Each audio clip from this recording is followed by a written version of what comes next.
Lysander Santoro stood motionless before the crystal-clear window of Winterbell's most exclusive Christmas decoration boutique, his reflection ghosting over a 12-foot noble fir adorned with hand-blown Venetian glass ornaments. The store had closed 3 hours earlier, yet he remained planted on the snow-dusted sidewalk, expensive Italian leather shoes collecting powder he didn't bother to shake off. His wool coat hung open, despite temperatures hovering near freezing, as if cold were something that happened to other people. The window display represented perfection money could buy: cascading silver ribbons, porcelain angels with actual gold leaf wings, velvet stockings embroidered with crystals that caught streetlight and fractured it into rainbow shards. He studied this manufactured magic with the detachment of someone cataloging inventory rather than experiencing wonder. Behind him, the commercial district stretched empty and silent, storefronts dark except for security lights. Christmas Eve had driven everyone home hours ago, leaving the streets to him and the falling snow that muffled sound until the world felt wrapped in cotton. Lysander had dismissed his driver at 7, sent his security detail away at 8, choosing solitude over protection. The imported timepiece on his wrist read 11:47, which meant he'd been standing here for nearly 4 hours. Mom said it didn't come again this year. The voice arrived without warning, small and matter-of-fact, cutting through his isolation like scissors through silk. Lysander turned with the controlled precision of someone whose reflexes had been honed by necessity, finding a child approximately 6 years old standing 3 feet away. She wore a baby pink sweater that had seen better seasons, jeans that fit well enough to suggest careful shopping on limited budget, and sneakers with characters he didn't recognize. Her nose glowed pink from cold, huge eyes reflecting the window display with an intensity that suggested she was memorizing details rather than simply looking. Lysander's first instinct was to leave immediately because children represented complications his life couldn't accommodate. Yet something about her complete lack of fear kept him rooted. She wasn't looking at him with the wariness adults showed when they recognized predatory competence in another human. Instead, she studied him with focused curiosity. "Santa Claus," she clarified, apparently interpreting his silence as confusion rather than the paralysis it actually was. "Mom said he probably wouldn't come again because he's very busy and sometimes he forgets the apartments on Sterling Street." Her tone carried no bitterness, just practical acceptance of someone explaining obvious facts. The matter-of-fact delivery created cognitive dissonance in Lysander's carefully ordered mind because children weren't supposed to accept disappointment with such philosophical calm. He opened his mouth to ask where her mother was, then closed it because the question felt like accepting responsibility for a situation he'd never agreed to enter. "The tree in the window is my favorite," she continued, apparently unbothered by his lack of response. "I like how the ornaments aren't all the same color, how they put the gold ones next to the silver ones." She stepped closer to the glass, pressing small hands against the window. "At school, Miss Patterson said that's called composition." Lysander found himself looking at the display through her eyes, seeing intentional artistry where he'd only cataloged expensive components moments before. The arrangement did follow sophisticated design principles, each ornament placed to create visual flow that drew the eye in a specific pattern. He'd spent years learning to read patterns in business deals, yet somehow missed the deliberate beauty being sold. "I'm Birdie," she announced, turning back to face him with the kind of direct introduction adults had forgotten how to give. "My real name is Bridget Eleanor Rose, but that's too many names for one person, so everyone just calls me Birdie." She waited expectantly, clearly anticipating reciprocal introduction. "Lysander," he heard himself say, then immediately regretted the automatic response because names created connection, and connection created vulnerability. He should have lied, given her some generic alias that would evaporate from memory the moment this strange encounter ended. Instead, he'd handed over his actual identity to a 6-year-old with no concept of power structures. "You shouldn't be out here alone," he added, trying to reassert some form of adult authority over a situation that felt increasingly beyond his control. The words came out less commanding than he'd intended, more concerned than someone of his position should sound. Birdie smiled at him like he'd said something amusing rather than sensible. "I'm not alone. I'm with you," Birdie replied with the flawless logic of childhood, gesturing between them as if his presence constituted adequate supervision. "And besides, Mom's building is right there." She pointed across the street to a converted warehouse divided into apartments. Warm light glowed from several windows, including one on the 3rd floor, where a small decorated tree was visible. The explanation reconfigured the entire situation from child in danger to child being monitored, which should have relieved Lysander, but instead created new discomfort because it meant someone was watching this interaction. He glanced up at the lit window, imagining a mother tracking her daughter's movements while simultaneously preparing for night shift work that required leaving a 6-year-old alone on Christmas Eve. The angel on top is real porcelain, Birdie continued her narration, apparently content to have a silent audience for her observations. I looked it up on the library computer because I wanted to know what makes some decorations cost so much. She traced the angel's outline on the glass with one finger. Porcelain is special clay that gets fired in really hot ovens. Her casual mention of library research to understand luxury goods created a portrait of intelligence applied to circumstances that couldn't provide what that mind deserved. Lysander recognized the hunger for knowledge, remembered his own childhood questions about how things worked and why. The difference was that his questions had been answered by private tutors and temperature-controlled libraries, not public computers. "Do you have a tree?" Birdie asked, pivoting from her lecture on porcelain production to direct inquiry with the seamless transition children managed naturally. The question landed with unexpected weight, because the honest answer was no. His penthouse contained no seasonal decorations whatsoever. Christmas was something other people celebrated, families engaged with, not solitary men who deliberately excised sentiment from their existence. "I have a tree," Lysander found himself saying, the lie emerging before conscious decision could prevent it. "But it's not decorated yet." The fabrication continued building momentum, creating fictional scenarios his actual life had never contained. "I haven't decided on a color scheme." Birdie's eyes widened with an expression that suggested he'd just admitted to criminal negligence rather than simple procrastination. "You have to decorate before Christmas," she informed him with the absolute certainty of someone explaining universal laws to the uninformed. "Otherwise, it's just a tree inside a house, which doesn't make any sense." Her logic was unassailable, her tone patient despite dealing with someone clearly lacking basic knowledge. "Miss Patterson says the decorating is the important part, because that's when you put your personality on the tree." Lysander had negotiated multi-million-dollar deals with men who'd killed for less than what was at stake, yet found himself unable to counter a 6-year-old's reasoning about Christmas tree decoration protocols. The absurdity of the situation should have prompted him to end this interaction, walk away, return to his carefully controlled isolation. Instead, he heard himself asking what colors she would recommend, as if her opinion carried weight in decisions he'd never actually make. "Not all one color," Birdie said immediately, her response carrying the confidence of someone who'd given this considerable thought. "That's boring, and it makes the tree look like it's wearing a uniform instead of celebrating."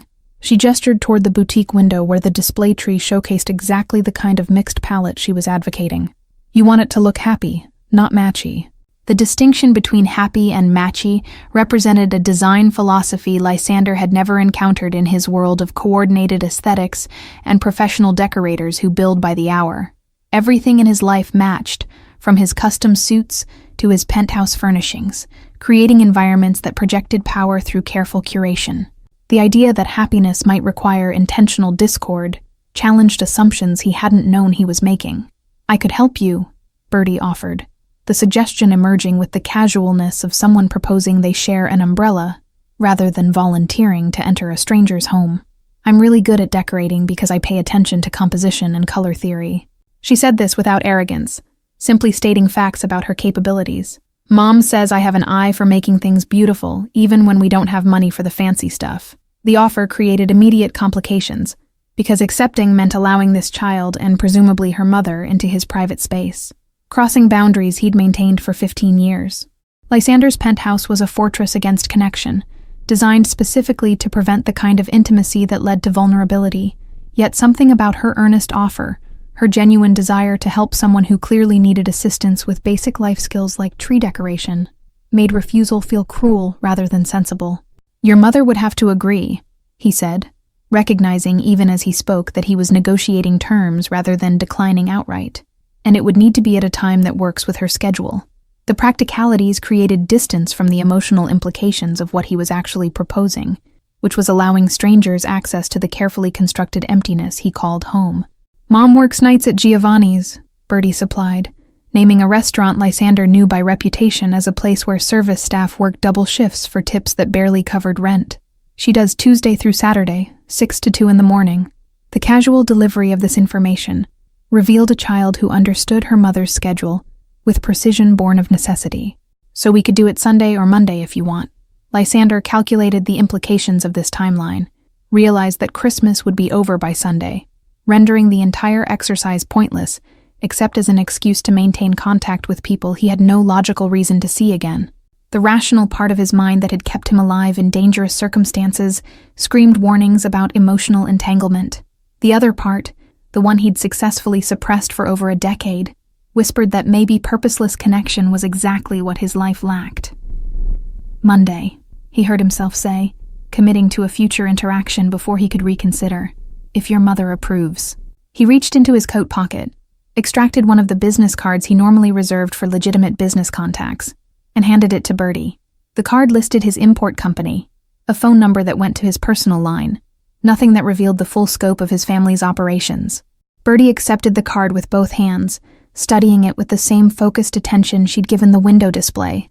Lysander Santoro, Import Acquisitions, she read aloud, sounding out the longer words with careful deliberation. That's a fancy title. She looked up at him with renewed interest. Do you import Christmas decorations? Is that why you know about the porcelain angels? The question demonstrated reasoning skills that would serve her well if life gave her opportunities to develop them, which seemed unlikely given her current circumstances. Lysander found himself wanting to answer honestly, to explain that his family's import business dealt primarily in luxury goods from Europe, including the very ornaments she'd been admiring. Instead, he simply nodded, allowing her to maintain whatever assumptions made him seem less dangerous than he actually was. I should go back now, Birdie announced, glancing toward her building where the third-floor window still glowed with warm light. Mom will be leaving for work soon, and she likes me to wave goodbye from the window. She carefully tucked his business card into her jeans pocket. I'll show her your card and tell her about helping with your tree. Before Lysander could formulate a response, she stepped forward and wrapped her arms around his waist in a brief hug that lasted perhaps 3 seconds, but felt like it rearranged something fundamental in his chest. The gesture carried no agenda, no manipulation, just pure impulse from someone who'd decided he was worth hugging. Then she released him and started across the street, turning once to wave before disappearing into the building's entrance. Lysander stood frozen in the aftermath of that unexpected embrace, his expensive coat still holding the warmth where small arms had circled his torso. He couldn't remember the last time someone had touched him with affection rather than calculation, had initiated physical contact that sought nothing except brief connection. The sensation lingered like evidence of something he'd lost without noticing it was gone. The window on the 3rd floor drew his attention, and he watched as Birdie appeared there moments later, pressing her face against the glass and waving with both hands. Behind her, a figure moved into view, a woman with blonde hair pulled back in a practical ponytail. She placed a hand on Birdie's shoulder, then looked down toward the street where Lysander still stood. Even from this distance, he could read surprise in her posture. Lysander raised one hand in acknowledgement, a gesture that felt absurdly formal given the circumstances, but was all his muscle memory knew how to produce. The woman returned the wave with visible hesitation, then gently pulled Birdie back from the window. The small tree in their apartment seemed to glow brighter for a moment, or perhaps that was simply contrast against the surrounding darkness. Lysander remained on the sidewalk after Birdie disappeared from the window, his mind processing an interaction that had violated every protocol his life normally followed. He should leave now, call his driver, return to the penthouse and forget this entire strange encounter. Instead, he found himself studying the building across the street, noting details he'd never bothered to observe despite driving past this location countless times. The structure had been converted from its industrial origins with minimal investment. Windows added where loading doors had once stood. Fire escapes bolted to brick that showed decades of weather damage. Lights glowed from perhaps half the units, suggesting occupancy rates that reflected either affordable rent or low standards.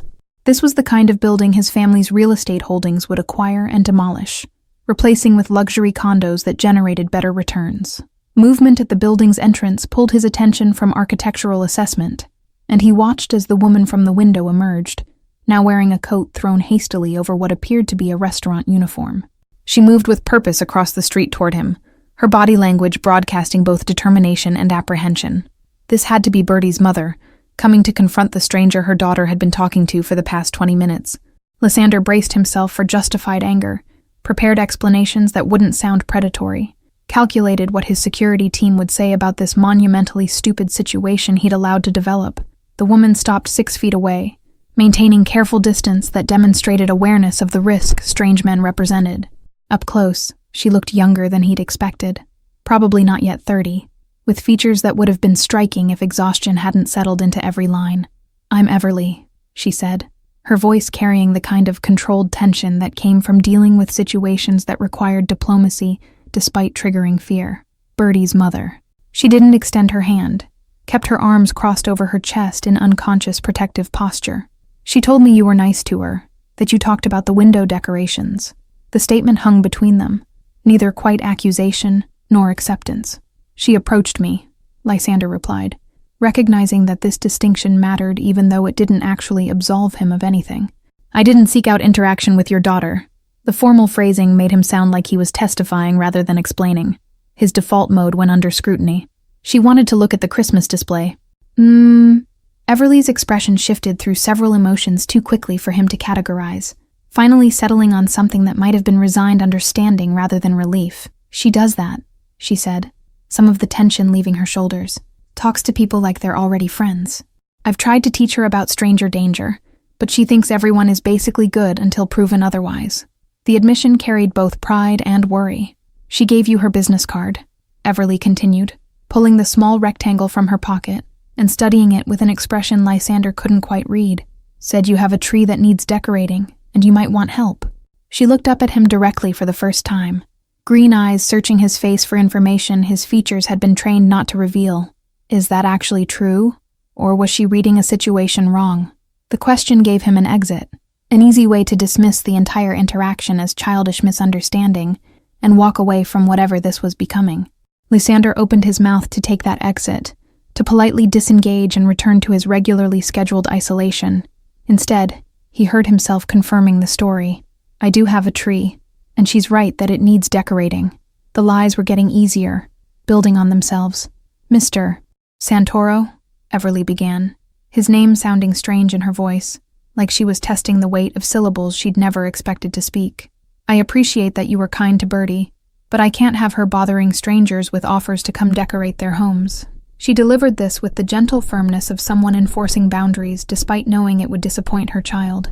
"Whatever she proposed, I need to decline on her behalf." "What if I was the one proposing it?" Lysander asked, surprising himself more than her with the question. He watched her eyes widen slightly, saw her recalculate what kind of situation she was actually navigating. "She clearly has talent for design," mentioned color theory and composition. "I could use that expertise." The justification sounded hollow even to him, but he continued anyway. Everly studied him with the kind of assessment people developed when they'd learned to recognize trouble before it arrived, when survival depended on reading situations accurately. Lysander stood still under that scrutiny, let her look for whatever signs would help her make this decision. He knew what she was seeing: expensive clothes, controlled posture, the kind of polish that came from privilege. What she couldn't see was whether those markers predicted safety or threat. "I work nights," she said finally, the statement seeming to emerge from some internal calculation he couldn't follow. "Which means Birdie would be asleep during any time I could supervise a visit." And she paused, choosing next words carefully. "I can't bring my daughter to a stranger's home without me present. I'm sure you understand." The apologetic tone couldn't quite mask the absolute firmness of this boundary. "What if I hired you to bring her?" Lysander asked, the solution appearing fully formed, like his mind had been working on this problem without his conscious awareness. "As a consultant for interior design. Standard hourly rate. Professional arrangement." He was making this up as he went, applying business frameworks to a situation that had nothing to do with commerce. The offer hung between them. While Everly processed implications, Lysander was only beginning to recognize himself. He was essentially proposing to pay this woman to spend time in his home with her daughter, which could be interpreted as either surprisingly ethical or deeply suspicious depending on perspective. Her face showed she was running both scenarios, weighing risk against whatever his money might provide. Why? The single word carried more weight than elaborate questions would have, demanded truth he wasn't entirely sure he could provide. Everly's eyes hadn't left his face, were reading micro-expressions his control usually prevented. "Why would you want a 6-year-old and her mother to come decorate a tree in your home? What's actually happening here?" Lysander didn't have an answer that made sense even to himself, Couldn't explain why a chance encounter outside a closed shop had penetrated defenses he'd spent 15 years reinforcing. The honest response was that Birdie's hug had reminded him he was still capable of feeling something besides the cold calculation that had become his default state. But saying that out loud would reveal vulnerability to someone who had every reason to view him as threat rather than opportunity. "I've been alone a long time," he said instead, offering partial truth because complete honesty felt too dangerous. "Sometimes that makes you forget what normal interaction looks like." He gestured toward the building she'd emerged from. "Your daughter reminded me of something I'd lost. I'd like to not lose it again quite so quickly." Everly's expression shifted through several calculations before settling on cautious consideration, her posture remaining guarded, but no longer quite as defensive. She pulled her coat tighter despite the gesture doing nothing against cold that came from uncertainty, rather than temperature. "Professional arrangement," she repeated, testing the words like someone checking if ice would hold weight, with clear boundaries and scheduled times. "Monday afternoon," Lysander confirmed, recognizing negotiation when he heard it, and knowing when to let the other party set terms. 2 hours, compensated at whatever rate you deem appropriate for design consultation. He kept his voice neutral, businesslike, stripping away any inflection that might suggest this was anything other than a standard transaction. "My penthouse is in the Ashford building on Merchant Street." The address landed with visible impact because everyone in the city knew the Ashford, knew that its residences started at prices most people couldn't earn in a decade. Everly's eyes widened fractionally before she controlled the reaction, but Lysander had already seen the recalibration happening behind her expression. He'd just revealed himself as someone operating in a financial stratosphere so far above hers that normal social rules might not apply. "I need to get to work," Everly said, glancing at the slim watch on her wrist that had seen better years. "Giovanni's doesn't accept lateness even on Christmas Eve." She pulled a pen from her coat pocket, wrote a phone number on the back of his business card, and handed it back to him. "Text me the address and apartment number. I'll let you know by Sunday if we're coming." The fact that she hadn't agreed outright demonstrated wisdom Lysander respected, showed she understood that sleeping on decisions prevented mistakes desperation might cause. She was protecting her daughter by building in time to research him, to verify that the Ashford address was real, to perhaps ask around about whether Lysander Santoro was someone safe to trust. He nodded acceptance of these terms without argument. "Birdie mentioned Santa Claus forgot Sterling Street again," Lysander said, the observation emerging before he'd consciously decided to speak. "Does that happen often?" The question ventured into territory their professional arrangement didn't cover, but something about the casual way Birdie had accepted disappointment bothered him more than he wanted to examine. Everly's face closed down immediately, pride replacing the cautious openness that had been developing. "We manage fine," she said, each word clipped and defensive. "Birdie understands that Christmas isn't about presents, that some years are harder than others." The statement dared him to pity them, to make this about charity rather than the business transaction she was willing to consider. "I wasn't suggesting otherwise," Lysander replied, recognizing he'd stumbled into sensitive territory that required careful navigation. "I was simply noting that she seems remarkably well-adjusted for someone dealing with disappointment." He paused, then added, "You've clearly done excellent work raising her." The compliment was genuine, which made it feel strange leaving his mouth. Something in Everly's expression softened slightly, the compliment landing in a way his money never could because it acknowledged her effort rather than her circumstances. "She's a good kid," Everly said, and for the first time, her voice carried warmth instead of just wariness. "Smart, curious, sees beauty in things most people walk past." She glanced back toward her building where the third-floor window still glowed. "I try to make sure the world doesn't damage that." The protective fierceness in that statement resonated with something Lysander recognized from his own family, though applied in completely different context. His grandfather had been similarly protective, though his methods involved eliminating threats rather than simply shielding loved ones from them. The impulse was the same even if the execution differed. "She's lucky to have you," he said, meaning it. Everly studied him for a long moment, and Lysander had the uncomfortable sensation of being truly seen rather than simply observed. "Monday at 2, she finally said, making the decision in real time rather than waiting until Sunday. 2 hours, $200. She named a rate that was simultaneously too low for what she was actually risking, and probably more than she made in a full shift at Giovanni's. 300, Lysander countered, watching her eyes widen. For the expertise and the inconvenience of working on your day off. He said it like the additional 100 was about fair compensation, rather than the fact that 200 felt insulting, given what he spent on dinner without thinking. Plus, I'll arrange a car service for transportation since I assume you don't own a vehicle. The assumption was confirmed by the way her cheeks flushed slightly, embarrassment at having her circumstances so accurately read, warring with relief that she wouldn't have to navigate public transportation. Fine, she agreed, the word emerging like she was accepting more than just money. But I reserve the right to leave immediately if anything feels inappropriate. The boundary was non-negotiable, her tone making that absolutely clear. Understood, Lysander said, respecting the line she was drawing even as he wondered what experiences had taught her to draw it so firmly. I'll text you the details tonight. He glanced toward Giovanni's, which was visible 3 blocks down where holiday lights still blazed despite the late hour. You should go. I've already made you later than you intended. Everly nodded, took 2 steps toward the restaurant, then turned back. Thank you, she said, and the gratitude carried layers he couldn't fully unpack. For being kind to Birdie, for not being what I was afraid you might be when I saw her talking to you. The admission cost her something to make, vulnerability she clearly didn't share easily. I have a sister, Lysander heard himself say, offering information he never shared with anyone outside his immediate circle. Had. She would have been about Birdie's age when she died. The words emerged without his permission, pulled out by something in Everly's expression. She used to talk to strangers too, saw the world the same way your daughter does. The revelation hung between them, explaining something about his reaction to Birdie that Lysander hadn't fully understood himself until speaking it aloud. Everly's face shifted through shock, sympathy, understanding, landing on a complicated expression that acknowledged shared loss without presuming to compare. I'm sorry, she said simply, the words carrying weight because she clearly meant them. Monday at 2, Lysander repeated, redirecting before emotion could complicate what needed to remain a simple transaction. I'll send the car at 1:30. He stepped back, creating physical distance that matched the emotional boundary he was reconstructing. Everly held his gaze for another moment, then turned and walked toward Giovanni's without looking back. Lysander watched until she disappeared into the restaurant, then finally pulled out his phone to call his driver. The screen showed 12 messages from his head of security, increasingly concerned about his location and extended absence. He ignored them all, instead opening a new text to the number Everly had written on his card.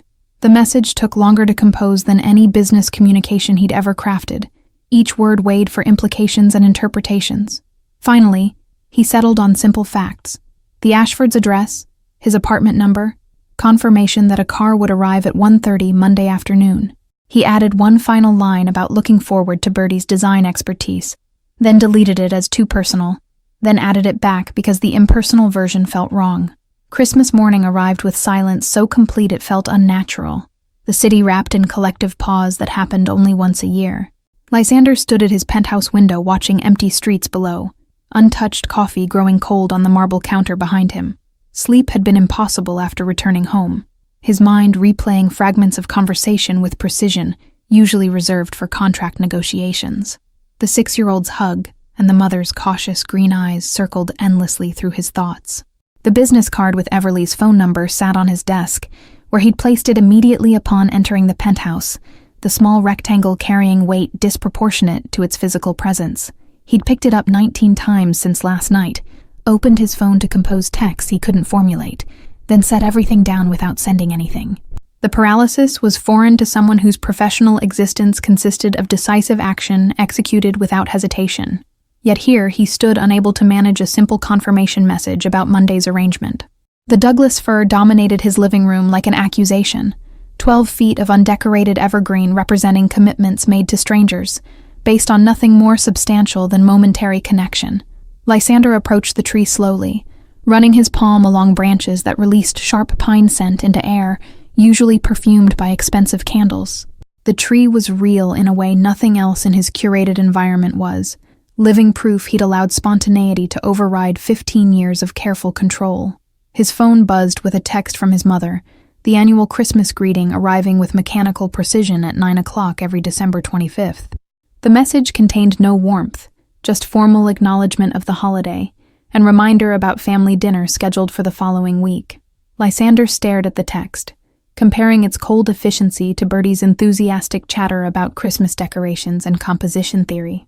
The distance between those two worlds stretched impossibly wide. Marcus called twice before noon, ostensibly about year-end business, but actually checking on Lysander's uncharacteristic behavior the previous evening. The security chief's instincts were sharp enough to recognize when his employer's patterns shifted in ways suggesting either threat or opportunity. Lysander let both calls go to voicemail, unprepared to articulate what was happening when he barely understood it himself. Explaining that a child's innocent conversation had created fault lines in his carefully constructed isolation felt impossible. Across the city, Everly arrived home from Giovanni's at 3 a.m, her feet aching and her uniform smelling of grease and desperation that clung to late-night restaurant work. She checked on Birdie first, finding her daughter sprawled across their narrow bed with the abandoned comfort only children achieved in sleep. One arm hung off the mattress, clutching a worn, stuffed rabbit that had been her constant companion since age 2. The business card Lysander had given Birdie sat on their kitchen table where Everly had placed it after her daughter excitedly showed it to her. Expensive cardstock that felt wrong in their space of secondhand furniture and appliances that worked through determination rather than actual functionality. She picked it up, studying the raised lettering that probably cost more than her weekly grocery budget. Lysander Santoro, Import Acquisitions, the card proclaimed with understated elegance. She opened her laptop, the 7-year-old machine taking its customary 2 minutes to wake from sleep mode while she made tea in a mug with a chipped handle. The search bar felt simultaneously innocuous and dangerous, a portal to information that might confirm her worst fears about the well-dressed stranger her daughter had befriended. Her fingers hovered over the keyboard, debating whether ignorance might be safer than knowledge. Then she typed his name with resigned determination that came from years of facing uncomfortable truths. The search results loaded with damning abundance, page after page of society photographs and business articles painting a picture of wealth operating in spheres so far above her reality they might as well exist on different planets. Lysander Santoro at charity galas wearing tuxedos that cost more than her annual rent, standing beside people whose names she recognized from news coverage of political scandals.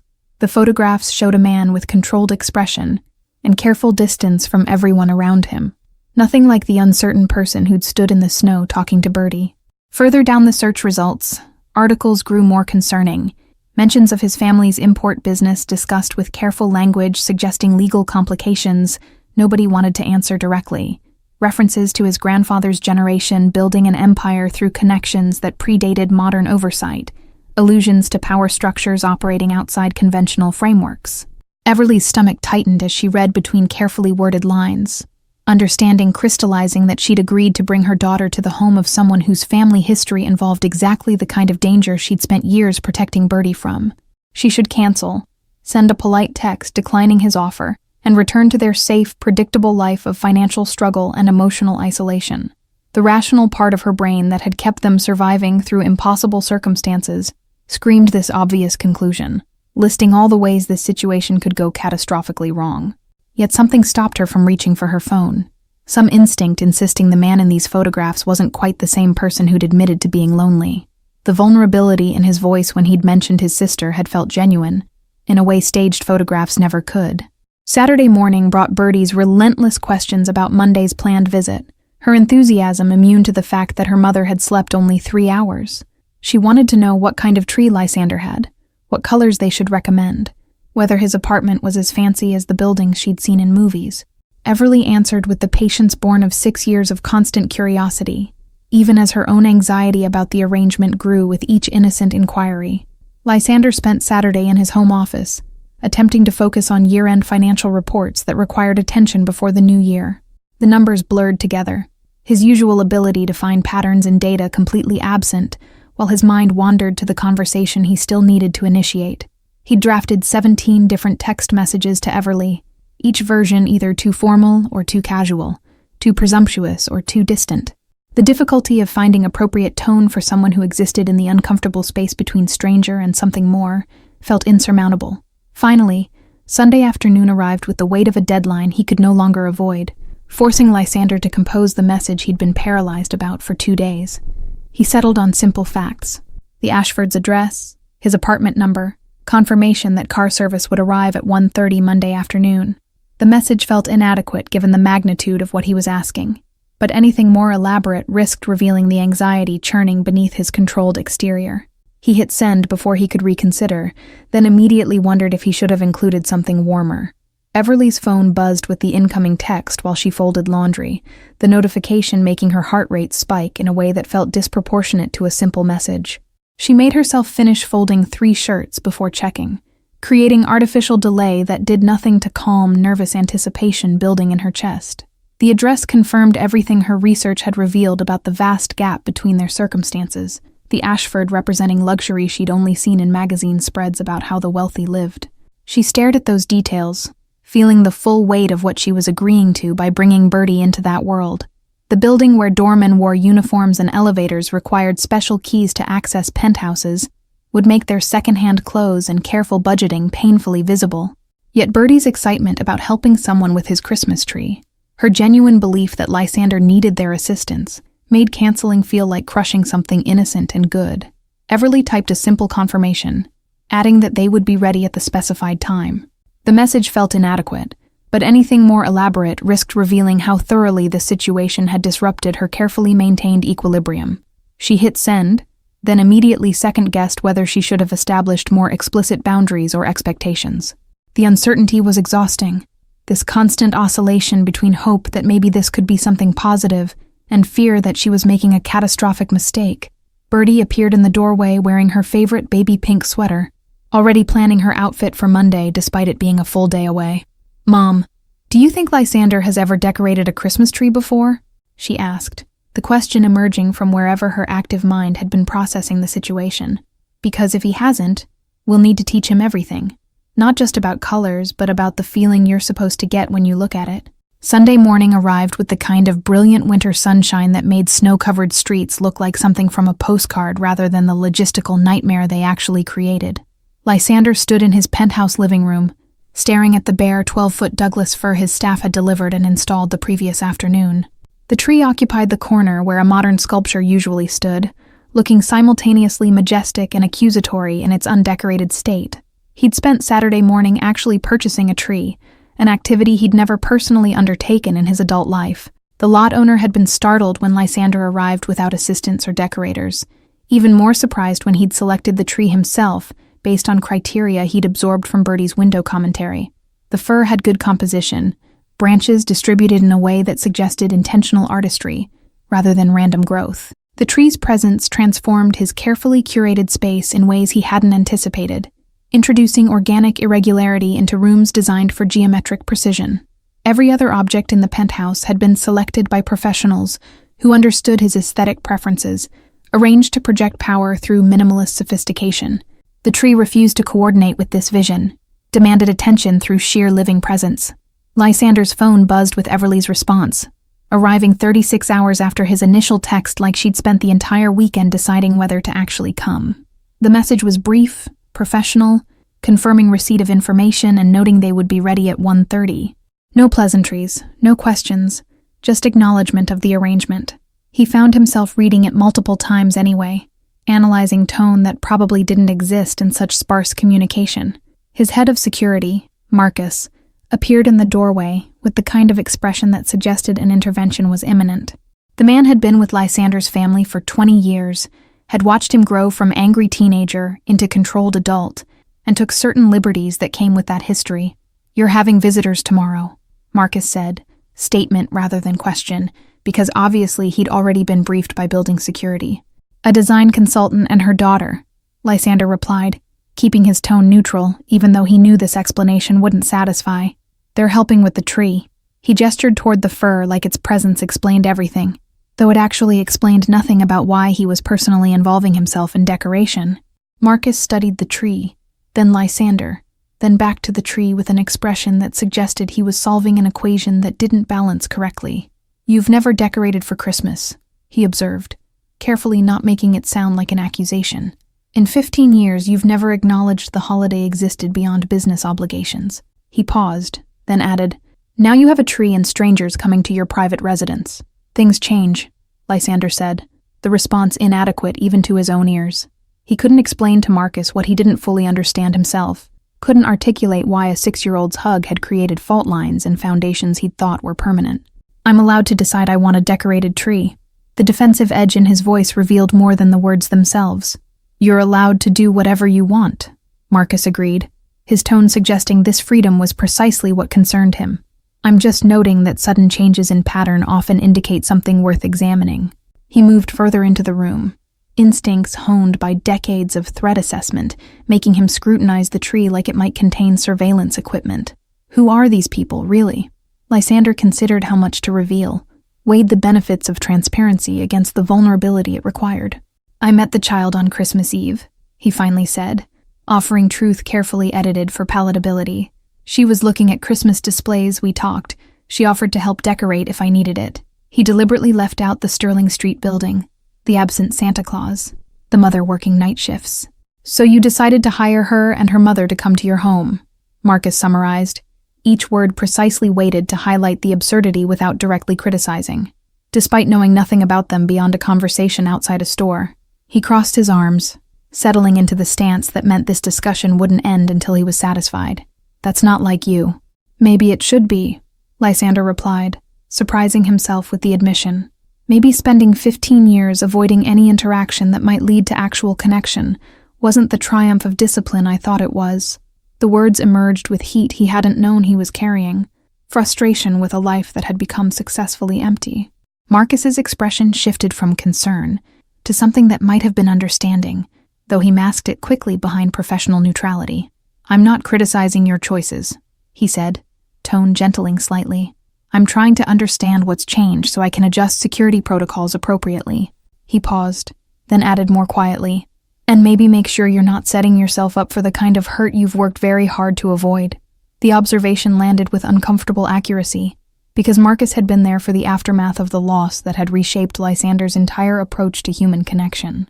He'd watched a grieving 20-year-old systematically dismantle every relationship that required emotional vulnerability, building walls that turned into a prison so gradually no one noticed until it was too late to escape.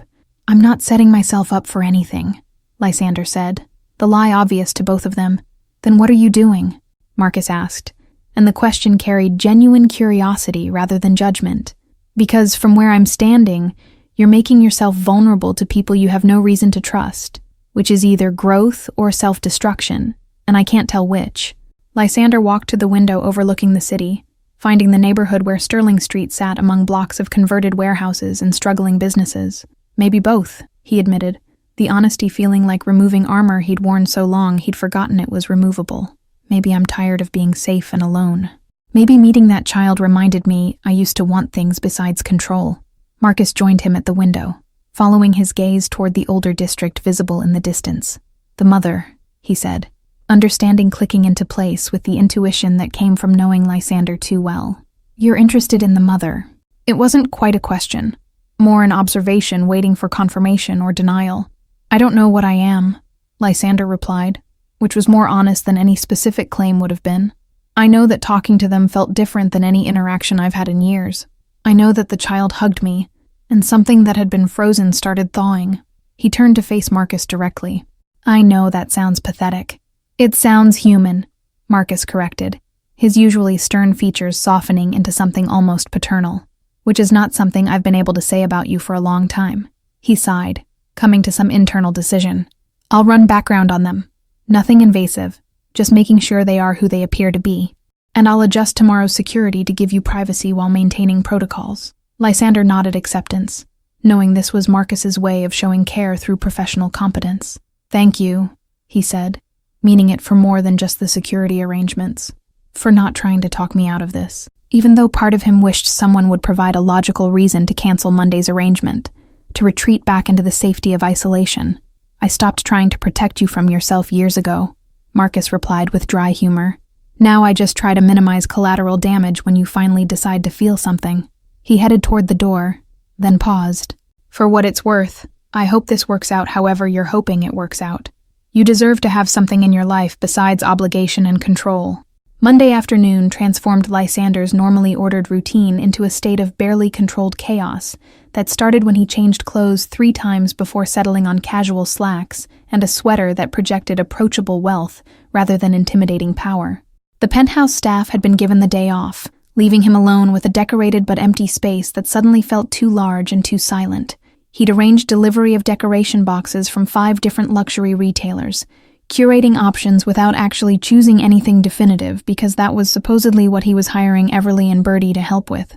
The boxes sat stacked in the living room like evidence of either excessive preparation or inability to make simple decisions, containing everything from traditional glass ornaments to modern geometric shapes in metals and acrylics. Lysander had spent an irrational amount of time Sunday evening researching Christmas decoration trends, reading articles about color theory and composition, like he was preparing for a business negotiation rather than a simple afternoon with a woman and her daughter. 1:30 arrived with the precision of appointments that mattered, and building security called to announce his guests had been cleared through the lobby. Lysander's heart rate increased in a way it hadn't during actual dangerous situations, nervous system apparently unable to distinguish between legitimate threat and social uncertainty. He positioned himself near the door, then decided that looked too eager, and moved to the window, then realized that seemed dismissive, and settled on the kitchen where he could pretend to be casually occupied. The knock came soft but clear, and Lysander forced himself to wait 3 seconds before answering, so he wouldn't appear to have been hovering. He opened the door to find Everly and Birdie standing in his private hallway, both dressed more formally than necessary, like they were attending an interview rather than a decoration session. Everly wore a simple dress under her coat, her blonde hair styled rather than pulled back, and Lysander realized she'd put effort into her appearance that probably cost time she didn't have to spare. "Mr. Santoro," Everly greeted him with professional politeness that maintained careful distance despite the fact that they were about to spend 2 hours in close quarters. Her eyes were doing rapid assessment of visible portions of his penthouse, cataloging details that probably confirmed every assumption about wealth disparity. Birdie, in contrast, looked around with undisguised wonder, her entire face illuminated by curiosity rather than intimidation. "Lysander," he corrected, stepping back to allow them entry. "Mr. Santoro was my grandfather." The attempt at informality came out awkward, like he'd forgotten how casual interaction was supposed to sound. He closed the door behind them, hyper-aware of how the click of the lock might sound threatening rather than simply securing privacy. "Thank you for coming." Birdie immediately gravitated toward the tree like a moth to flame, her previous reserve vanishing in the face of 12 feet of undecorated potential. "It's perfect," she breathed, circling the fir with the focused attention of someone conducting professional evaluation. "The branch distribution is really good, and the height makes it impressive without being overwhelming for the space." She delivered this assessment with complete seriousness, her 6-year-old voice using terminology she'd clearly absorbed from educational sources. Everly watched her daughter with an expression mixing pride and something that might have been concern about Birdie's comfort in this environment. "She's been talking about this since Saturday," Everly said quietly to Lysander, her voice carrying an apology for enthusiasm. "I tried to manage her expectations, but she's convinced this tree is going to be a masterpiece." The unspoken addition was that Birdie didn't yet understand that masterpieces required more than good intentions.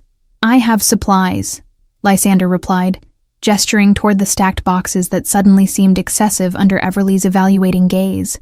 "I wasn't sure what style to pursue, so I acquired options." The formal phrasing made him sound like he was describing a business acquisition rather than buying Christmas ornaments, and he watched Everly's lips quirk in what might have been amusement. "Options," she repeated, moving toward the boxes and kneeling to examine the contents. Her hands moved through the carefully packed ornaments with the kind of careful respect expensive things commanded from people who couldn't easily replace broken items. "These are from Winterbell's," she observed, recognizing the boutique's distinctive packaging. "This is easily thousands of dollars worth of decorations." The observation hung in the air, highlighting the absurdity of his spending without quite criticizing it directly. Lysander found himself unable to explain that the expense had been irrelevant next to the goal of having appropriate supplies. That money was the one problem he could always solve while human connection remained perpetually out of reach. "I wanted to be prepared," he said instead, the explanation feeling inadequate. Birdie had joined her mother at the boxes, pulling out ornaments with gentle hands and arranging them on the floor in groups that apparently made sense according to principles Lysander couldn't yet discern. "We need to tell a story," she announced, looking up at both adults with the expectation that they would understand this pronouncement. "Miss Patterson says good design tells a story about who lives in the space, so we need to figure out what story your tree should tell." The question stopped Lysander cold, because he had no idea what story his life was supposed to tell, had spent 15 years actively avoiding any narrative arc that might lead to vulnerability or loss. His penthouse told the story of someone who valued control and aesthetic precision, who kept the world at arm's length through the careful curation of his environment. That wasn't a story that translated into Christmas decorations meant to celebrate warmth and connection. "What story do you think it should tell?" he asked Birdie, deflecting the question while genuinely curious about her perspective. She studied him with those enormous eyes that seemed to see past the careful presentation he showed the world, and Lysander felt uncomfortably exposed under that innocent scrutiny. "I think it should tell the story of someone who's been alone but doesn't want to be anymore," Birdie said with the casual devastation children achieved by simply stating obvious truths adults learned to hide. "So we should use warm colors and traditional shapes, things that feel like family and home." She said this while pulling out gold and deep red ornaments, already building her vision. Everly's face registered shock at her daughter's analysis, clearly wondering where Birdie had developed the insight to read Lysander so accurately after minimal interaction. "Birdie, that's perhaps too personal," she began, trying to walk back the observation without dismissing her daughter's intelligence. "We should ask Mr. Santoro what he wants rather than assuming." "She's right, though," Lysander interrupted, the admission emerging before he could reconsider the vulnerability it represented. "That's exactly the story." He knelt beside Birdie among the scattered ornaments, bringing himself to her eye level. "Show me how to tell it." The request was genuine, asking a 6-year-old to teach him something he'd forgotten or perhaps never learned. Birdie's face transformed into pure joy at having her vision validated, and she immediately began explaining her design philosophy with the unself-conscious confidence of someone who'd never learned to doubt her expertise. Everly watched this interaction with an expression Lysander couldn't fully decode, something between gratitude and concern, hope and fear.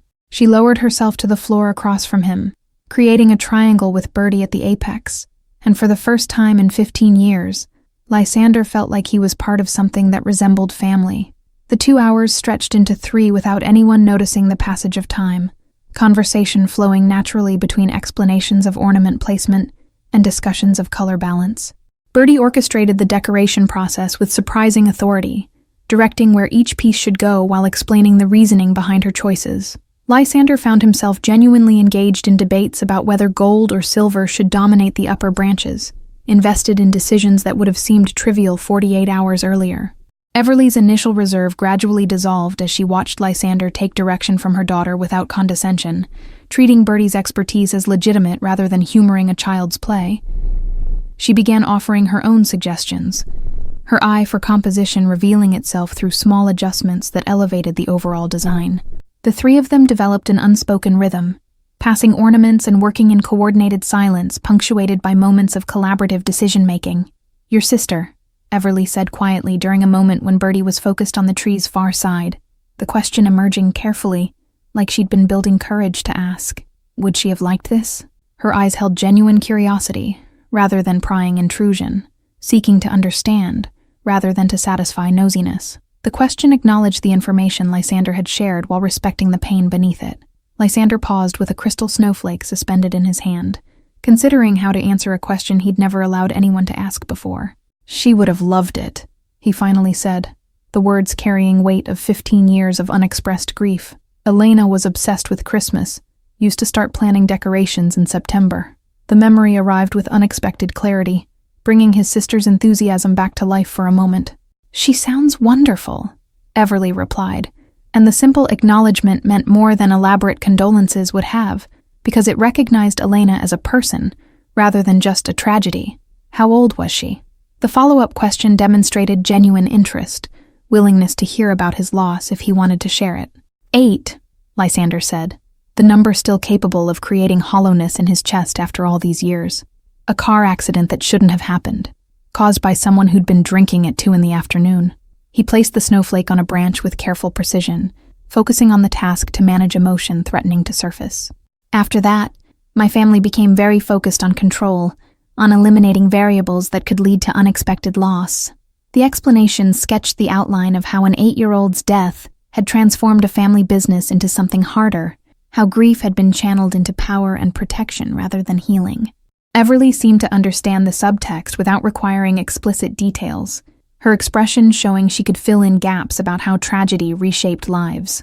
"Control doesn't actually prevent loss," she said quietly, speaking from her own experience. "It just makes you feel less helpless while you're losing things anyway." Lysander looked at her directly. recognizing someone who'd faced her own versions of unexpected devastation and come through with different conclusions than his family had reached. "What did you lose?" he asked, the question more intimate than anything they'd discussed, but feeling like natural extension of the vulnerability they were trading. "Birdie's father," Everly answered, her voice steady despite the topic's obvious difficulty. "Not to death, but to the reality that some people aren't capable of the commitment they promise." She glanced toward her daughter, making sure Birdie remained absorbed in her decorating. "He left when she was 2, decided fatherhood was incompatible with the life he actually wanted." The matter-of-fact delivery couldn't quite mask the hurt underneath. "His loss," Lysander said, meaning it with an intensity that surprised him. "She's remarkable, which means you've done something extraordinary as a parent."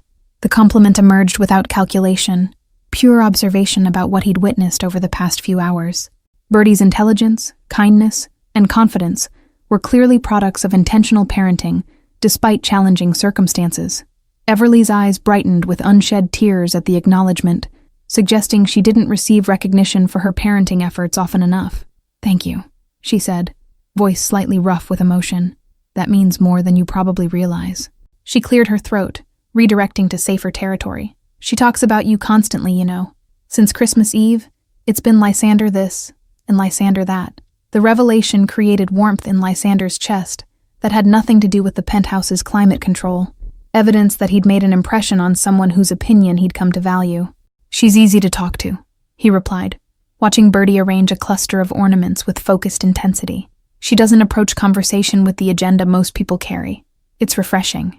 "She doesn't know yet that people can be dangerous," Everly said, the statement carrying both pride and worry.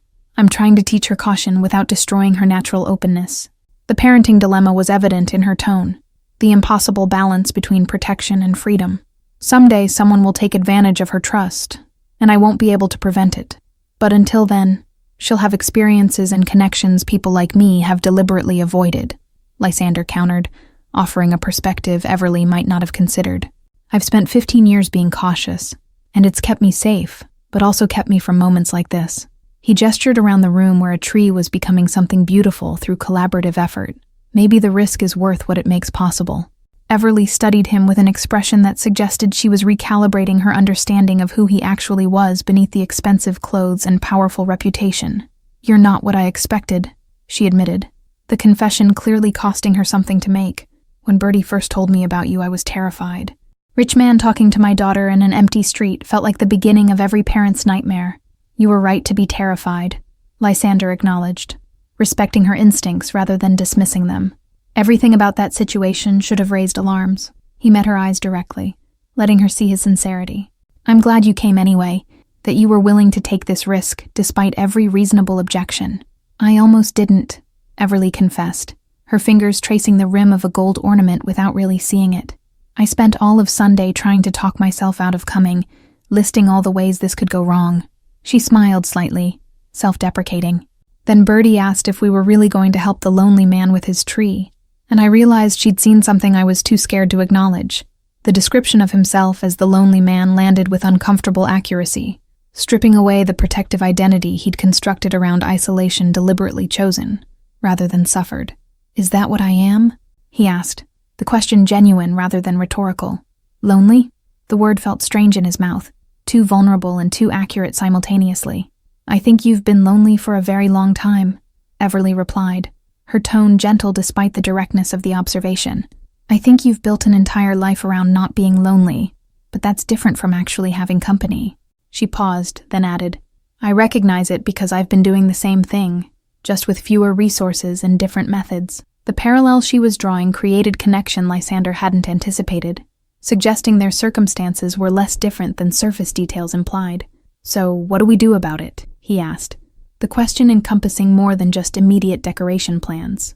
He was asking about the tentative something developing between them, the possibility neither had named, but both felt. "We finish this tree," Everly said, bringing conversation back to concrete tasks, even as her eyes suggested she understood the larger question. "We let Birdie create her masterpiece, and then maybe we figure out if there's a reason to do this again." The careful phrasing left space for retreat while opening door to future interaction. "I'd like that," Lysander replied, committing to continuation without defining what that continuation would entail. There's a tree lighting ceremony in Bryant Park on Wednesday. I have access to the VIP section. The invitation emerged more awkwardly than any business proposal he'd ever made. Rusty social skills struggling with personal interaction. Everly's smile transformed her face, erasing years of exhaustion and worry for a moment. Birdie would love that, she said, acceptance implicit in the statement. I'm off Wednesday nights. The practical confirmation felt like something momentous, despite its casual delivery, an agreement to deliberately choose each other's company again. Wednesday evening arrived wrapped in the kind of perfect winter conditions that made Christmas cards seem documentary rather than aspirational. Snow falling in gentle flakes that caught light from a million decorative bulbs strung through Bryant Park. Lysander had arranged premium access to the VIP viewing platform, a heated enclosure with clear walls offering unobstructed views of the ceremony while protecting against the cold. He arrived early, unusual for someone who typically calculated entries to avoid unnecessary waiting. Birdie spotted him first when she and Everly emerged from the car service he'd sent, her enthusiastic wave drawing amused attention from other attendees who weren't accustomed to such unguarded displays in the carefully curated VIP space. She wore a red coat that looked new, and Lysander felt obscurely pleased that Everly had used some of Monday's payment for her daughter, rather than just practical necessities. The thought that he'd contributed to something that made Birdie happy created satisfaction disproportionate to the actual gesture. The tree is perfect, Birdie announced as greeting, referring to the massive Norway spruce dominating the park rather than any conventional hello. It's at least 40 feet tall, maybe more. She pressed her face against the clear wall, breath creating fog patches that she wiped away impatiently. Do you think they use a crane to put the star on top, or do people actually climb up there? Everly followed more slowly, her expression showing she was processing the VIP accommodation with visible discomfort about the expense and access it represented. She'd dressed carefully again, wearing a coat that had seen multiple seasons but was clean and well-maintained, her hair loose around her shoulders in a style that suggested she'd put effort into her appearance. Lysander felt his pulse accelerate in a way that had nothing to do with external threat. There's hot chocolate, he said, gesturing toward the refreshment station where premium beverages were being served in actual ceramic mugs rather than disposable cups. And some food if you haven't eaten. The offer came out stilted, his usual confidence deserting him in social situations that required warmth rather than controlled authority. He watched Everly's face for reaction, trying to read whether he was managing this correctly. This is too much, Everly said quietly. Her words meant only for him, while Birdie remained absorbed in tree observation. The car service, the VIP access, all of it. I can't let you keep spending money on us like we're charity cases. The protest carried dignity rather than anger, establishing boundaries around what she was willing to accept. Her eyes held his, demanding honest response rather than polite deflection. You're not charity, Lysander replied, keeping his voice equally low. I'm not doing this because I pity your circumstances. I'm doing this because spending time with you and Birdie is the first thing that's felt right in 15 years. The confession emerged with more rawness than he'd intended, vulnerability he usually guarded showing through cracks in his composure. If that makes you uncomfortable, I'll stop, but don't assume this is about economics. Everly's expression cycled through several emotions before settling on something that might have been cautious hope, mixed with remaining skepticism. Then what is it about? She asked, the question cutting to the core of what was developing between them. Because I need to understand what's happening here before I let Birdie get more attached. The mother's protective instinct surfaced, prioritizing her daughter's emotional safety over her own growing feelings. Honestly, Lysander ran a hand through his hair, disrupting the careful styling that usually remained perfect through entire days. I don't entirely know. I know that meeting Birdie reminded me I used to be capable of feeling things besides calculated control. I know that talking to you feels different than any interaction I've had in years. He paused, searching for words adequate to explain something he barely understood himself. I know I want to keep doing this, whatever this is. The lighting ceremony began before Everly could respond, music swelling as the massive tree's illumination sequence started from bottom to top. Birdie's delighted gasp drew both adults' attention, her face transformed by wonder, as thousands of lights blazed to life in coordinated patterns. Lysander found himself watching Birdie's reaction more than the actual display, her joy more captivating than any technological achievement. Everly's hand found his during the climactic moment when the tree reached full illumination, her fingers threading through his with deliberate intention rather than accidental contact. Lysander looked down at their joined hands, then up to her face, where he found an expression that mixed determination with nervousness. "I want to keep doing this too," she said, her words barely audible over the crowd's applause. "But I need you to understand that comes with Birdie. We're a package deal." "I know," Lysander replied, tightening his grip on her hand. "I wouldn't want it any other way." The truth of that statement surprised him even as he spoke it, realizing that Birdie's presence was integral rather than incidental to what he valued about these interactions. The child had been the catalyst, but both of them had become essential to whatever transformation he was experiencing. The crowd began dispersing after the ceremony concluded, but their small group remained in the VIP enclosure, Birdie content to watch the lit tree, while the adults negotiated the parameters of their developing relationship. "My family won't understand this," Lysander said, introducing complexity he couldn't ignore despite wishing he could. "They'll see you as a distraction or worse, a threat to the focus they've spent years cultivating in me." "What will they see Birdie as?" Everly asked, the question sharp because she understood that perception would determine whether this could actually continue. Her protective instincts were fully engaged now, evaluating whether exposing her daughter to his world would ultimately cause more harm than the benefits justified. Will they see her as a charming child, or as a weakness to exploit? The question forced Lysander to confront realities about his family he'd been avoiding since Christmas Eve, to acknowledge that the power structure he'd inherited came with perspectives and methods that wouldn't accommodate what he was attempting to build. "I don't know," he admitted, the uncertainty more frightening than definitive threat would have been. "My family's primary concern is maintaining control and eliminating vulnerability.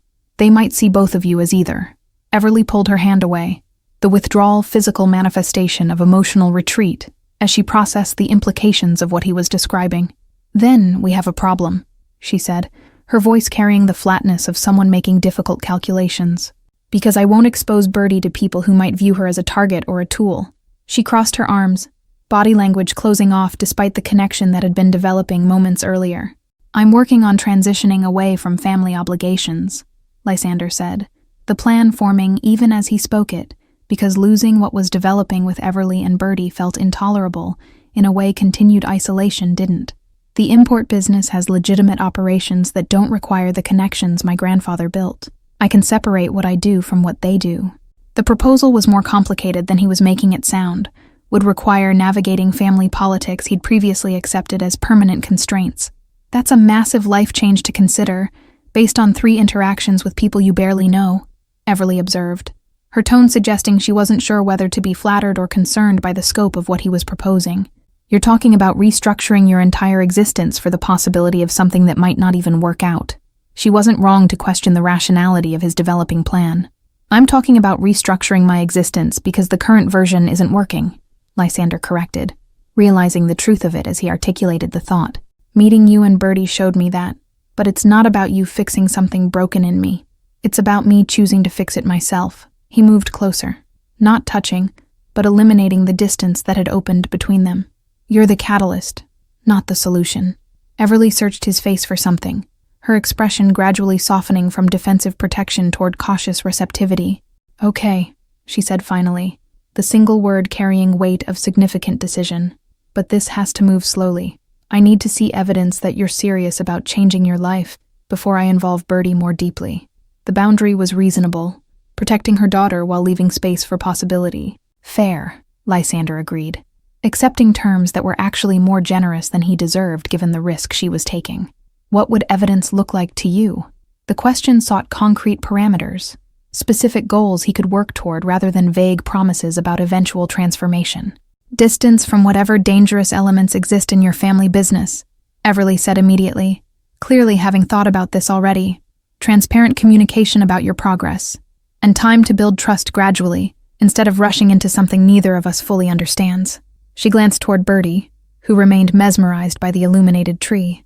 "An absolute protection of Birdie from any fallout from your family relationships." "I can do that," Lysander said, committing to requirements that would fundamentally alter the trajectory of his life. "I will do that." The vow felt simultaneously terrifying and liberating, acknowledging that what he stood to gain outweighed the certainty he'd be sacrificing. Everly's slight smile suggested she recognized the magnitude of what he was promising. Birdie turned from the tree finally, her face glowing with happiness that had nothing to do with reflected lights. "This is the best night ever," she announced, moving to stand between the two adults and taking each of their hands. "Can we come see the tree again before Christmas is over?" The request was directed at both of them equally, assuming a unit rather than separate individuals. Lysander looked at Everly over Birdie's head, seeking permission before committing to future plans. Everly held his gaze for a long moment, then nodded slightly. "We can do that," he told Birdie, then added to Everly, "if that works with your schedule." The deference to her authority as Birdie's mother was deliberate, acknowledging that his resources didn't override her parental decisions.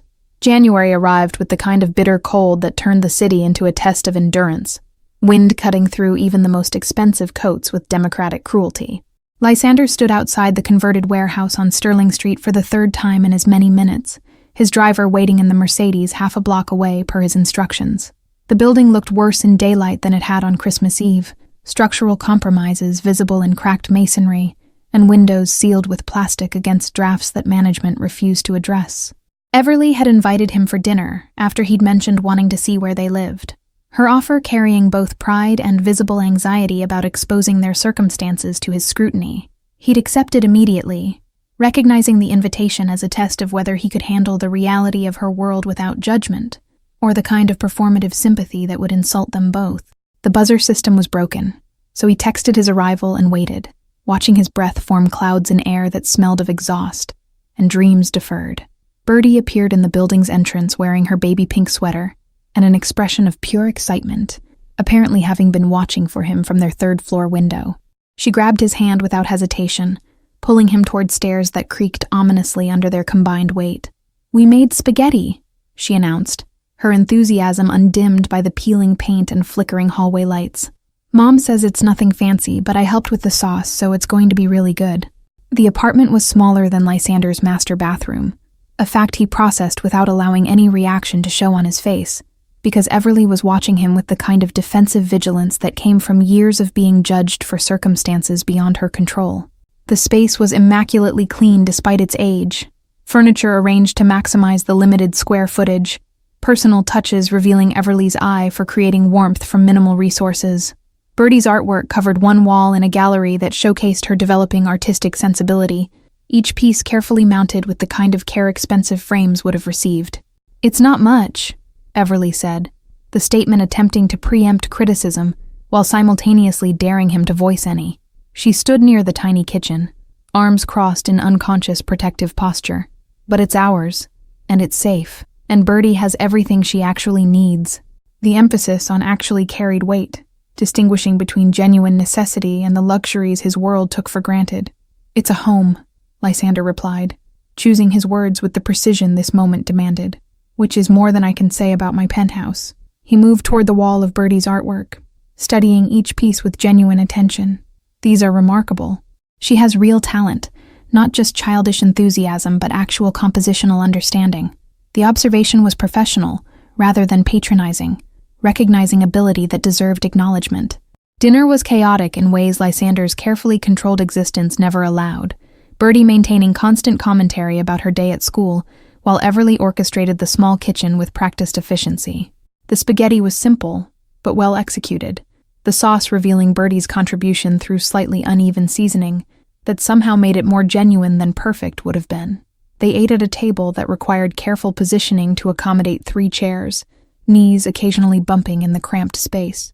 "Miss Patterson wants to meet you," Birdie announced between bites, apparently having been waiting for the right moment to deploy this information. "I told her about how you're teaching me about business and imports, and she said any adult who takes time to educate children about career possibilities should be acknowledged." She delivered this with the precise diction of someone quoting her teacher verbatim, clearly proud of remembering the exact phrasing.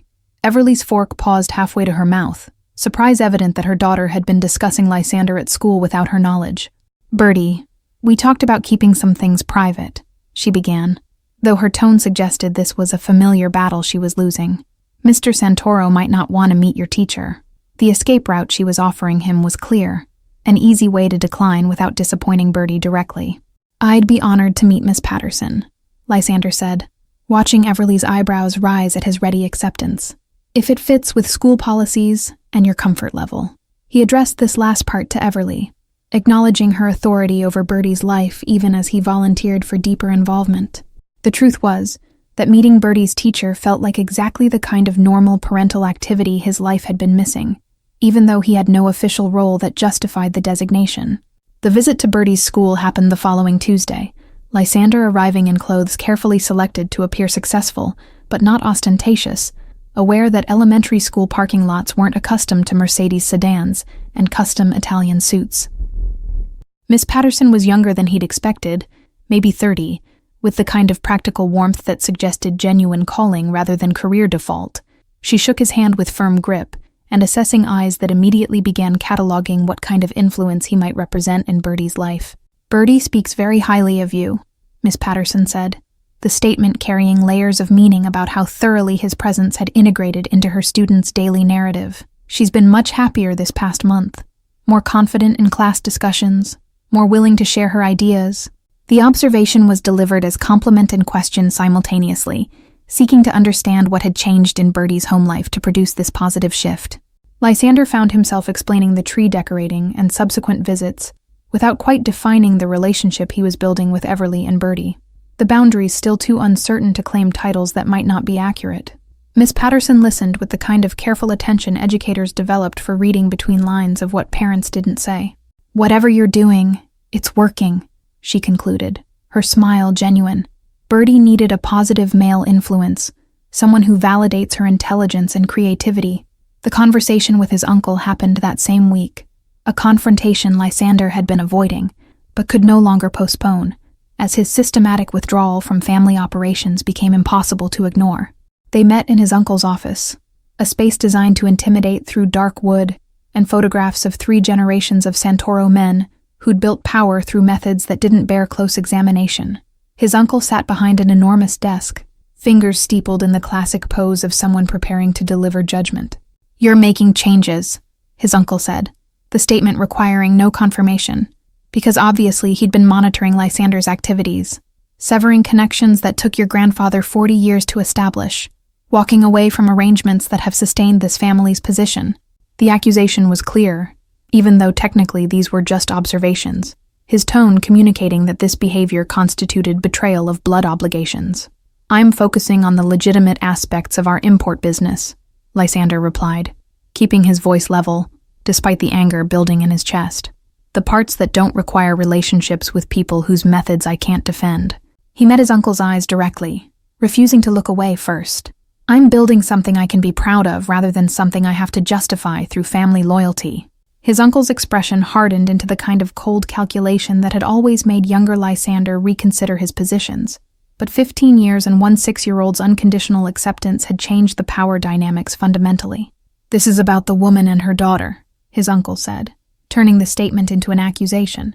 "You're restructuring your entire life for people you've known for a month, compromising family interests for sentiment." The word sentiment was delivered like a diagnosis of weakness requiring intervention. "I'm restructuring my life because the current version wasn't sustainable," Lysander corrected, hearing echoes of what he'd told Everly at Bryant Park. "They showed me that, but this isn't about them fixing something broken in me." He stood, recognizing this conversation had reached its inevitable conclusion. "This is about me choosing what kind of man I want to be, independent of what the family requires." The kiss happened on a Friday evening in late January, snow falling outside Everly's apartment window, while Birdie slept in the next room after a long day at school. They'd been sitting on her worn couch discussing Lysander's confrontation with his uncle, Everly listening with the kind of focused attention that made him feel truly heard for the first time in years. The conversation had drifted into comfortable silence, and when he looked at her, he found she was already looking at him with an expression that mixed hope and hesitation, and something that might have been invitation. He leaned in slowly, giving her time to retreat, if this wasn't what she wanted, but she met him halfway, with the kind of deliberate choice that made the moment feel momentous, rather than impulsive. The kiss was gentle and brief, neither of them ready for passion, but both acknowledging that something fundamental had shifted between them. When they pulled apart, Everly's eyes were bright with unshed tears that she blinked away quickly, her smile transforming her entire face into something radiant. 3 months transformed the tentative connection forged at Bryant Park into something with deeper roots, though the path hadn't been smooth or certain. Lysander had spent January and February systematically disentangling himself from the more questionable aspects of his family's operations, a process that created friction with relatives who viewed his retreat as betrayal rather than evolution. Marcus had been invaluable during the transition, helping identify which business relationships could be maintained and which required complete severance. The legitimate import business proved more than sustainable, once separated from obligations that had always made Lysander uncomfortable, suggesting his family's power had been more about control and reputation than actual economic necessity. He'd established new supplier relationships based on transparent contracts, rather than inherited connections that came with unspoken expectations.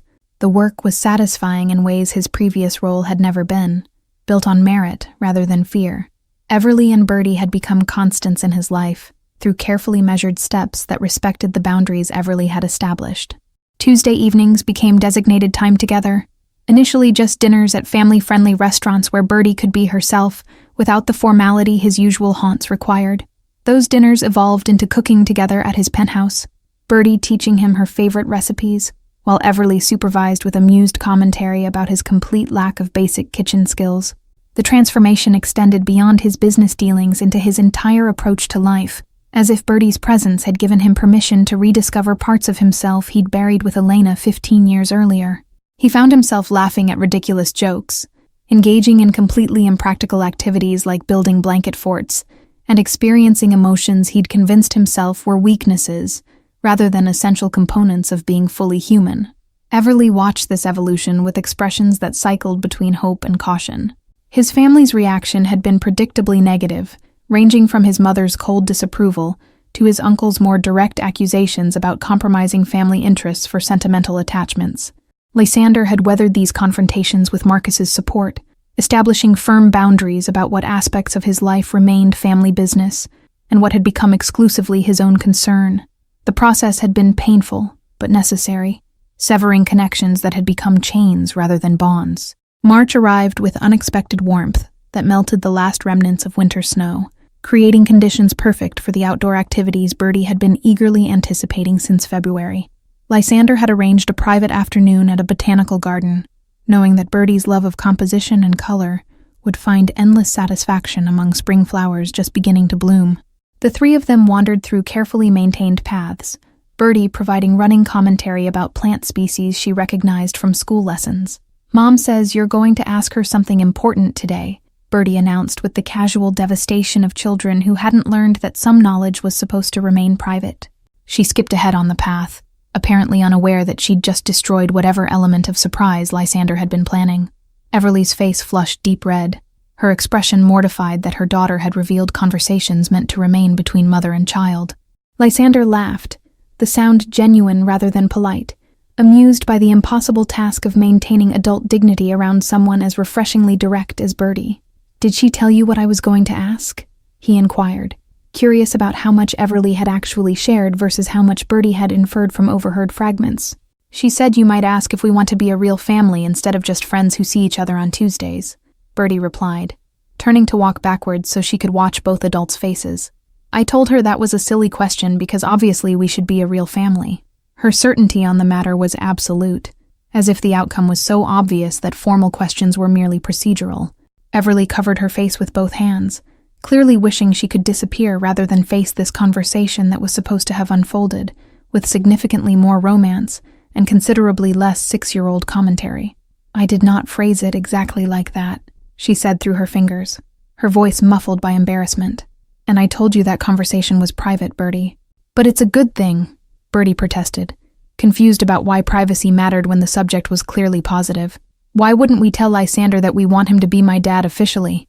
She said this with the matter-of-fact tone of someone stating obvious truths, apparently seeing no reason for adult complications around straightforward desires.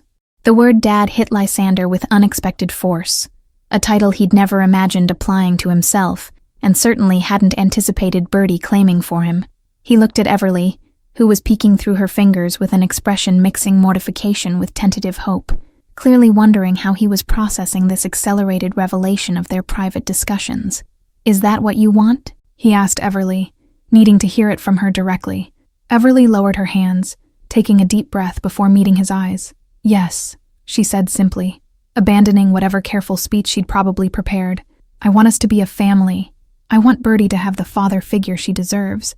And I want whatever is developing between us to have room to grow into something permanent. The admission came without the protective barriers she usually maintained. Raw honesty that left her completely exposed. Lysander had purchased a ring 3 weeks earlier, a simple but beautiful piece that represented commitment, without the ostentatious display his family would have expected.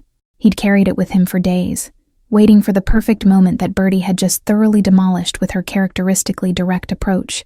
He pulled the small box from his pocket, watching Everly's eyes widen with surprise, despite her daughter's spoiled revelation. "I was going to make a speech," he said, opening the box to reveal the ring.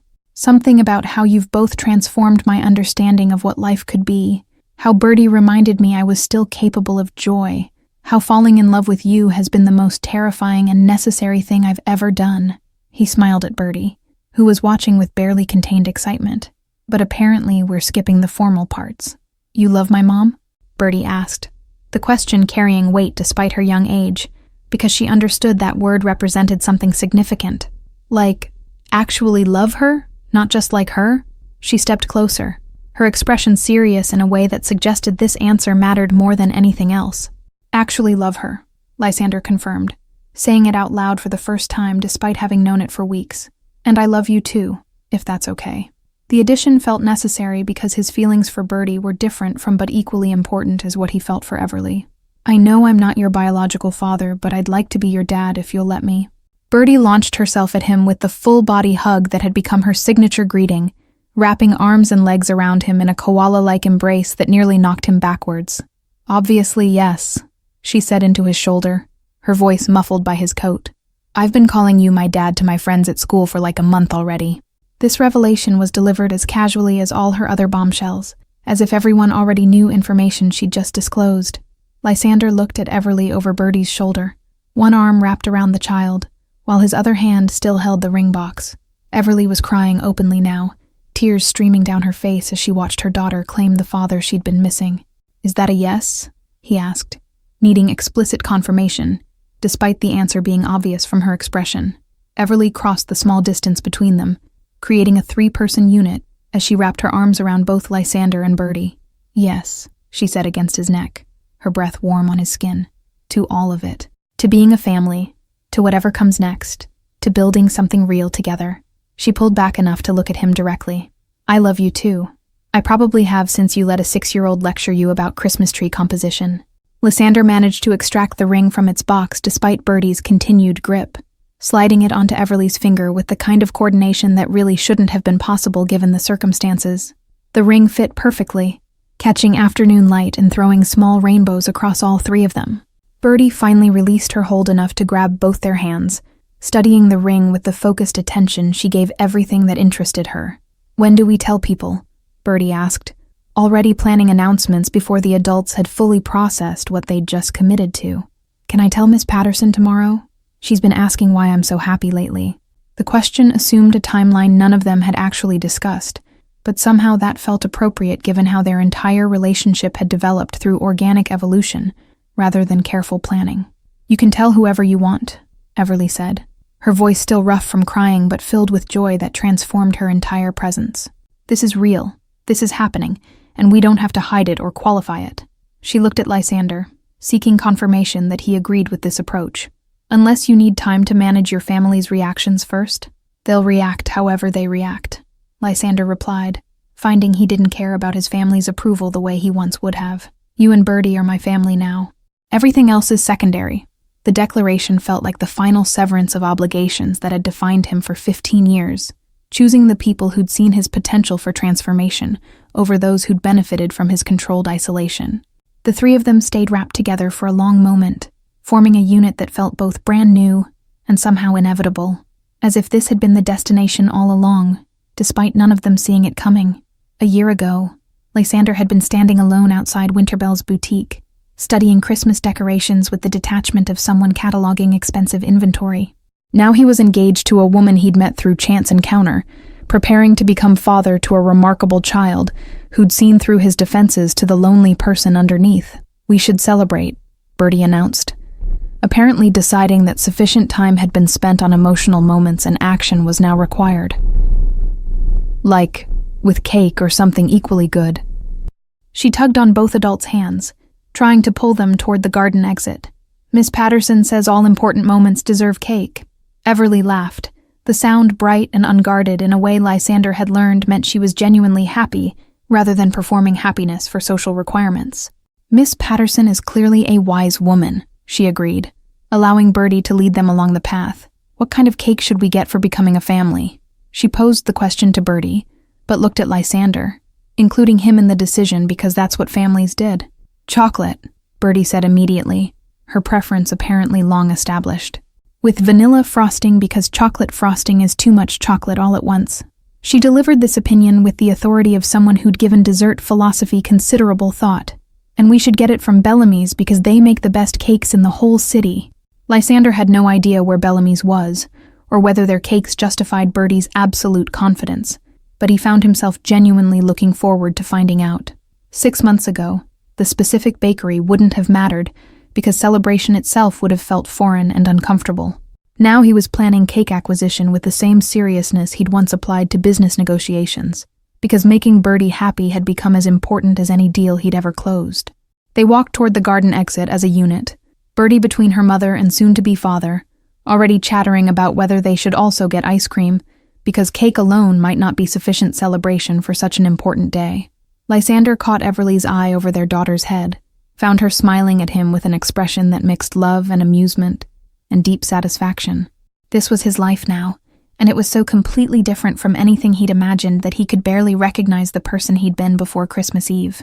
The Botanical Gardens exit opened onto a street busy with afternoon traffic and people going about ordinary lives, but Lysander barely noticed the surrounding activity because his entire focus was on the two people whose hands he was holding. Family had always meant obligation and control, legacy and expectations that shaped every choice. Now it meant a woman who challenged him to be better, and a child who reminded him that joy was possible even after years of deliberate emotional shutdown. Thank you all for following this story. If you enjoyed it, write in the comments where you're watching from, and don't forget to like, subscribe, and share the video. Your support means everything, and helps me continue bringing you stories that touch the heart. Let me know which moment resonated with you most. Was it the first meeting outside Winterbell's? The tree decorating afternoon? Or perhaps the proposal in the garden? I love hearing your thoughts.